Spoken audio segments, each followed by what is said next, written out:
While exploring the beautiful area surrounding Mount Warning, it's most likely that one day you may encounter a snake. This is not a dangerous snake. How would you know? Because Brian told me so. What the black-headed python does is it mimics a more venomous snake, like a western brown snake or a fear snake, very similar colours, and actually turn around and eat those venomous snakes. She comes from the northern half of Australia, right from your tropical sort of areas, your coastal areas, right through to your deserts. In captivity she's quite happy eating mice or rats, but in the wild they will eat other reptiles and so forth. Black-headed pythons grow to about 3 metres, she's probably about 2 at the moment, and they do eat prey many times the size of their head, so she can eat something the size of a large lab rat or something like that. So all pythons are constricting snakes, which means that she's got no venom at all. The red-bellied blacks have really disappeared from this area, and that's due to the cane toad.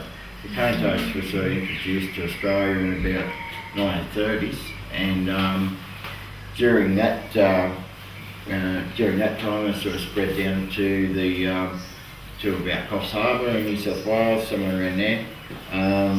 And now they've of course gone over and they're into the Northern Territory. Unfortunately wiping out a lot of species along their way.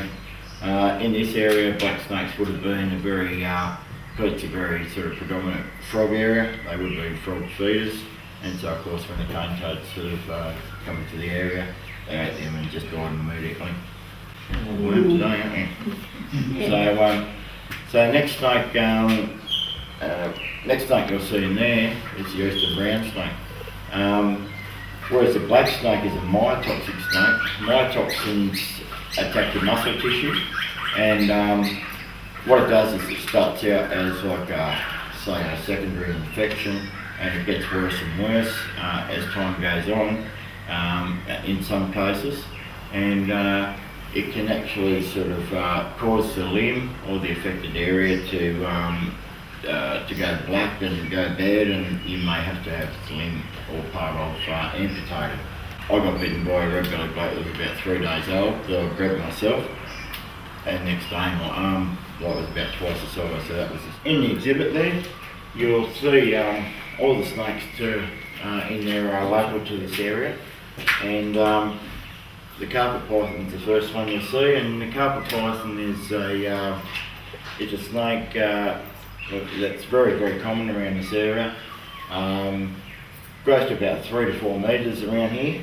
The little ones I've got in there are called jungle carpets, and jungle carpets don't grow as big as their local ones, they only grow to about 1.5 metres, and they're a very pretty snake compared to the carpets we get around here, and that's the reason why I keep them rather than our local ones, is because they're very pretty.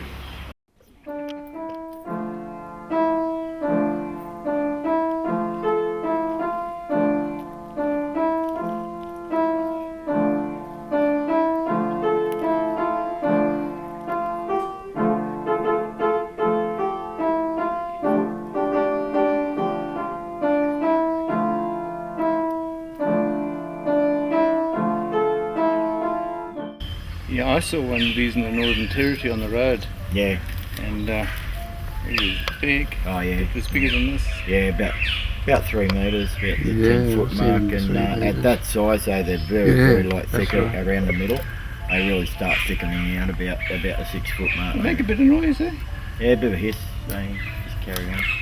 Just in their nature, usually a hissy snake. No, bitten by a 3-day-old red-bellied black.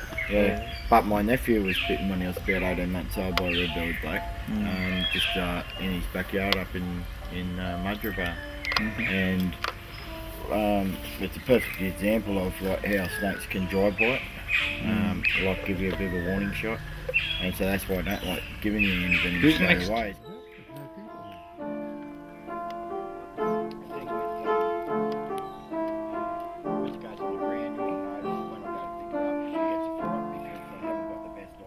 What Brian told us today has been invaluable.